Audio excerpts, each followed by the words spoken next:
And DOJ is really busy.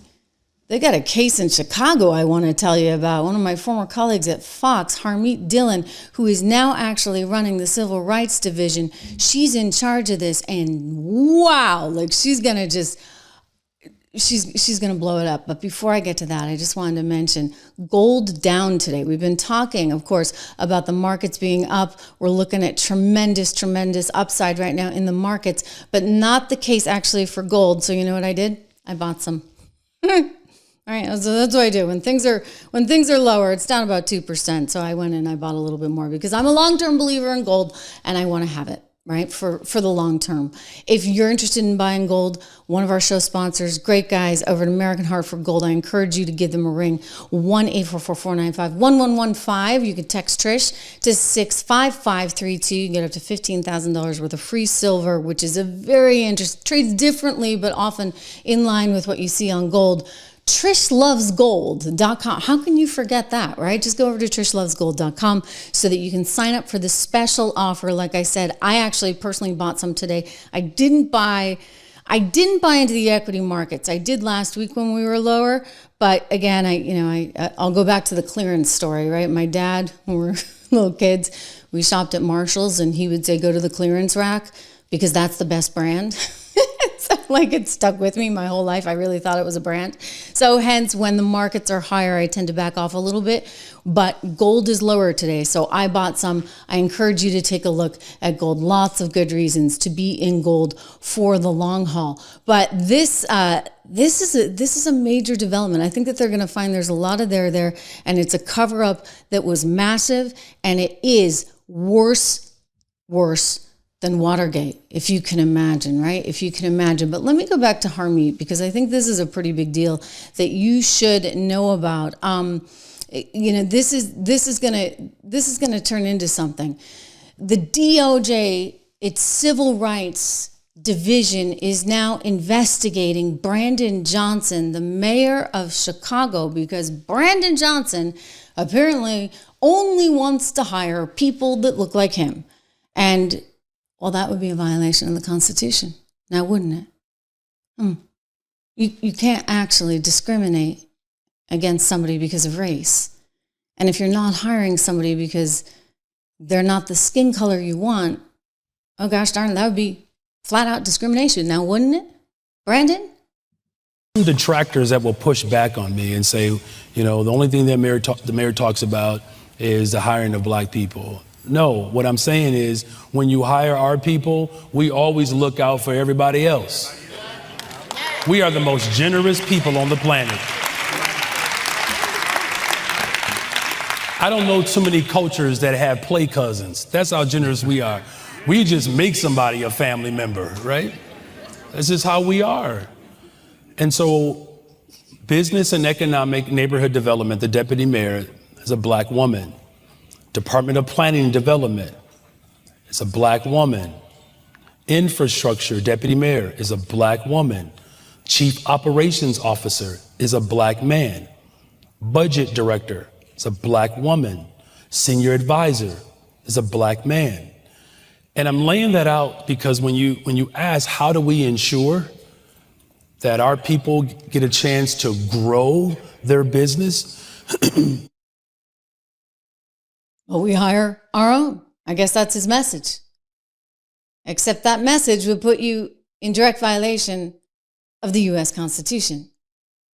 So that did not go unheard by one Harmeet Dillon, who's now head of the Civil Rights Division at the DOJ. And this is like a whole new Civil Rights Division. I mean, think about what they used to use the Civil Rights Division for. They'd be applauding that all day long, forgetting, of course, that it is illegal what he's talking about doing if he's in fact only hiring people because of their skin color. So Harmeet is turning it all on its head. In fact, half the people in the Civil Rights Division now are leaving, according to a new article in the Wall Street Journal today. Lovely piece on her in the Wall Street Journal. Hundreds of people have left the Civil Rights Division on their own because they don't like the kind of civil rights that she's going after. By the way, she herself is Indian American. All right, interesting. All right, we got a lot of Indian Americans, do we not, rising up in the Republican Party? But it's neither here nor there. I just pointed out because it's worth knowing. It's not like she's some blonde, blue-eyed girl coming in and saying, no, this is Harmeet Dillon. But she wants what's right for the country. And you know what's right? To be a colorblind society, which means you can't do what Brandon's trying to do, right? Here, I want to go to Harmeet. She's listening to a soundbite from Brandon Johnson, the mayor of Chicago. You heard what he said there, and then he goes on about how much he hates Trump, of course. You know, this is their TDS on steroids. And listen to what she says in response. The president's animus towards women, people of color, working people, we have always known who he has been. This is not a surprise. He's a monster. Period. We have the most diverse administration in the history of Chicago. And he is threatened by that. You can tell when someone is fearful is because they act out. We have a president that is screaming and having tantrums right now because we have an administration that reflects the city of Chicago, but he would much rather have administrations that reflect the country club. So correct me if I'm wrong, but you told me at the top of this interview that it was your decision to launch this investigation. Did President Trump tell you to go after Chicago for this? Yeah, I haven't spoken to the president recently, and he asked me to do this job, and I'm doing this job. And this job requires a focus on government officials who blatantly discriminate on the basis of race, because that's illegal. And so the mayor lashing out like he's in a playground, calling him the president a monster and all of that, classic deflection.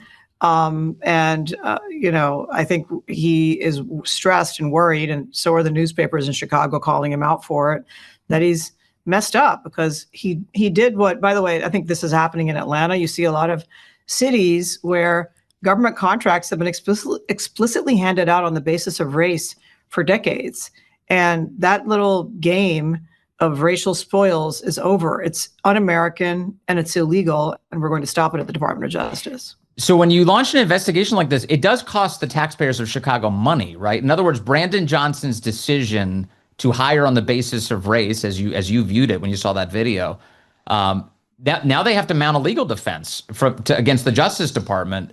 So Brandon Johnson is costing the city money through his actions. He's costing the city money. He's by the way, not just to respond to our investigation, but also every person who did not get a job where he explicitly called out his racial preferences. Yeah, they have private claims. I'm sure they're all racing to plaintiffs' lawyers to assert their claims against the city. It's the kind of case that any good employment lawyer, like I've been before I took this job, loves to hear that evidence out there on the record. And so it's unfortunate for the city, but overall it's going to be a good thing for the city when they stop these racial preferences, because when a city hires with consideration of everyone in the applicant pool, they're going to get more and better candidates. And I think that's overall going to be a great thing for the taxpayers in Illinois and the city of Chicago. So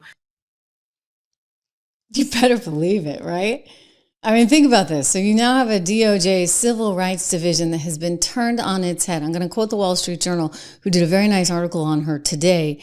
Quote, in her first weeks on the job, Dillon has redeployed the division from its traditional civil rights priorities to one advancing a MAGA agenda. So far, that has meant fighting diversity initiatives, transgender rights, and wokeness, while advocating for the rights of religious groups, gun owners, and everyday Americans, right? Because why does it matter what the color of your skin is? Why is he sitting there saying, well, we got this one, this one, this one. Oh, and by the way, the reason we have these people is because I think they're better because they're going to look out for more people. I mean, come on. Quote, in prior Republican administrations, little attempt was made to actually harness the civil rights division for affirmative policy change, Dillon said last week. We are taking the mandate of the voters and we're implementing that on our policy priorities. great. Because what are we if we're not a meritocracy here in the United States of America? You know, the American dream is the American dream for a reason. The reason why people come here from all over the world and they want a shot at a better life is for that American dream. But when you start selecting based on the color of someone's skin, their sexual preferences, et cetera, et cetera, et cetera, you get away from the greatness that is our country, right? Because you just want the best person for the job, for goodness sakes. Who cares about the rest of it? Who cares? Honestly, like you may as well just turn yourselves into Europe. Europe, where it's a travesty. I was traveling recently in Italy, and I was so saddened to see how many tremendously smart, capable people couldn't get jobs. I spoke to a woman, she was in her early 30s. She was a manicurist. I had gone in to get my nails done, and she was telling me she made about €6 an hour and lived at home with her family still. And she said it's the same with all the men, like just to have a job is big. By the way, totally fluent in English, well educated. And she wants to work, but she can't. There's a lot of bureaucracy. There's a lot of socialism hangover. And you see it in Italy, and you see it in France. And look, we don't want to be Europe, okay?